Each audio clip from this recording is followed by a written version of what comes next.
everyone, I'm going to show you how to perform your central line dressing change skill here in the lab. So I've got my arm here. It's kind of sat here on top of the patient just because I need this stability while I'm cleaning. And we obviously have disembodied arms here. So I've got that set up for myself. Remember, I'm right-handed, so I'm on the right-hand side of the patient. I have my table strategically put right here because I need to know that when I'm moving to get my supplies and back here, that I'm not turning my back on my sterile field and contaminating. So first thing we're gonna do our initial steps as always, make sure that the patient's privacy is kept the whole time, draping parts that we don't need, asking for consent, explaining the procedure, verifying the patient by name and birthday, all those things, and providing safety, of course. Next, we're gonna apply a mask to ourselves. So our kit only comes with one mask. We're gonna grab another one, go ahead and apply this to ourselves, blue to the sky, around the ear loops, secure to the nose, just as you know. I'm gonna leave my mask off during this demonstration so that you can hear me and I don't have to project my voice.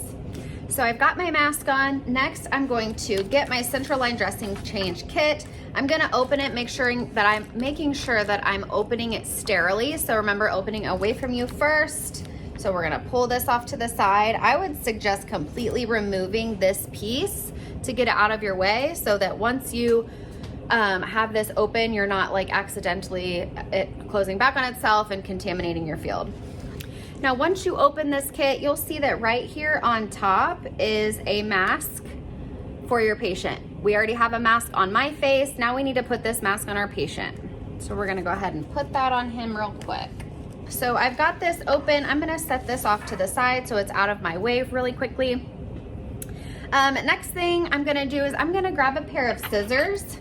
Now, once this is exposed and the dressing is off, that is when this sterile procedure starts, okay? So that's why both me and my patient have to have a mask on at the point that I take off this dressing.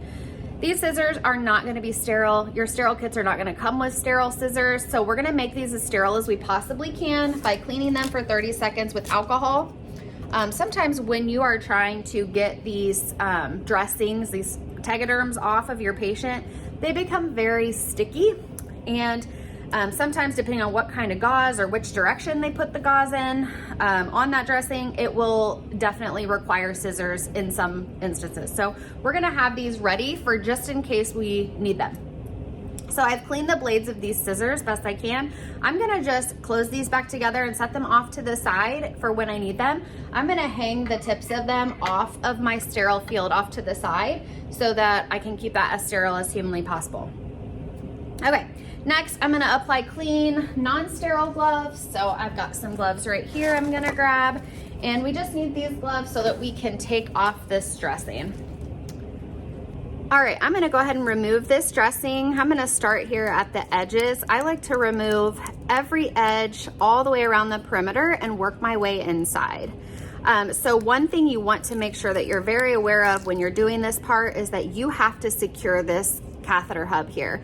This central line the tip of this is going directly into the patient's heart. If we pull this out, that is gonna cause a lot of bleeding, a lot of discomfort, and big problems because now these patients can't get their meds and things like that. So you cannot pull this out. So we wanna make sure that we are having one finger on it most of the entire time we're taking off this dressing. And so I'm just taking this around the perimeter, and notice how my fingers switch places so that I can always apply some stabilization to this catheter here. I've got this dressing here, it's off. There was no gauze underneath it, so I didn't need my scissors, but we'll just leave those over there, and we're gonna discard of this in the trash. And we're gonna look at our insertion site. So remember, this is a sterile part, so we don't want to be touching all over it, but at this point we haven't cleaned it. So we want to make sure that we're looking around and assessing, what does it look like? Is there any drainage? Is there any warmth? Is there any redness, swelling, all of those signs of infections? That's what we're assessing for right at this point. A PICC line, you have to measure this distance here. And a lot of times these kits will come with sterile measuring tapes. You guys won't have one in your kit, but a lot of them will. And so when you're measuring, the thing you're gonna need to know for your checkoff is where you're measuring. So we're not measuring the length of all of this, okay? What we're measuring is the length from the insertion site, so where this yellow part goes into the skin, until the very tip of this blue part. Let me hold this up so you can see. This to this is exactly where you're measuring. So that's what we're gonna measure at this point. And then once we are finished with that, we're gonna discard that dressing, we're gonna discard our gloves in the trash, and we're gonna wash our hands. Next, we're gonna open our kit here. Our sterile gloves are placed right on the top, so we're gonna very gently grab that out here.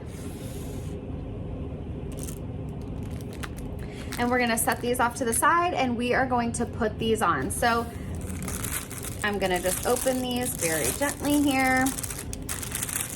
Open up my sterile gloves, as you guys have had much practice with, only touching that outer 1-inch margin. Grabbing our cuff where it needs to be so we can slip our fingers in there.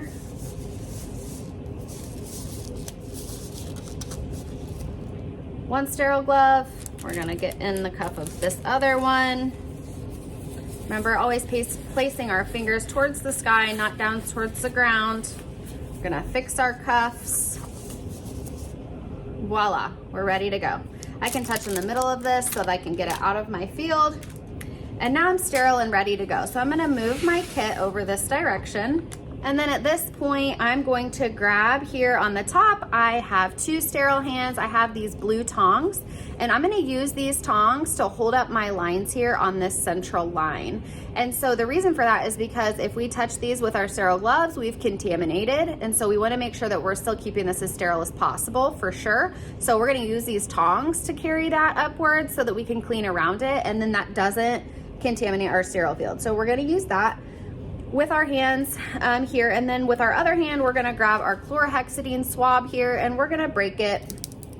Here we go. It just takes a little friction, and the alcohol in here will start moving.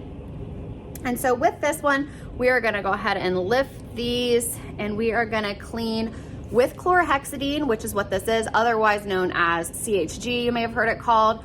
This is only to be used scrubbing back and forth with friction. No circles, nothing like that. We're using back and forth motion with friction. So we're gonna start at our insertion site, scrub, scrub, scrub, scrub, scrub, scrub, scrub, scrub, scrub. We're gonna go to the top of our insertion site, being real careful not to contaminate our gloves in any way, shape, or form. We're gonna go all the way around with friction on all sides, just kind of working towards the outside there. And also being careful not to pull so hard on our lines that we actually pull the line out of the patient. So at this point, we have our lines raised up here.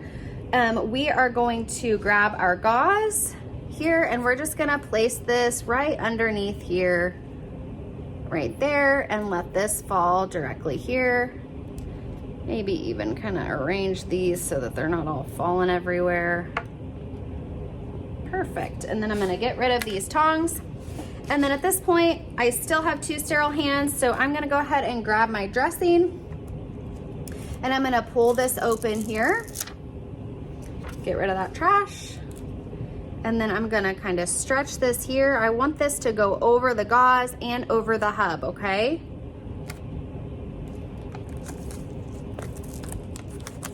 Now at this point, once this insertion site is covered, we are no longer sterile.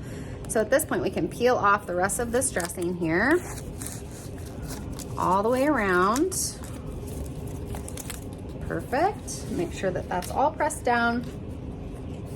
We're gonna label this with the date, time, and initials, and usually there's a little label that comes on here with your dressing, your transparent dressing. You can put your name, date, and initials on there, and then we can just stick it on there. And then we're gonna do our final steps. Make sure that the bed is lowered, make sure that the patient doesn't need anything. We're gonna get rid of our gloves, and then we are gonna go wash our hands. We're going to chart the assessment of that insertion site, any redness, infection, drainage, the measurement of the pick from the insertion site to the top of that catheter hub, and then the patient's response to the procedure.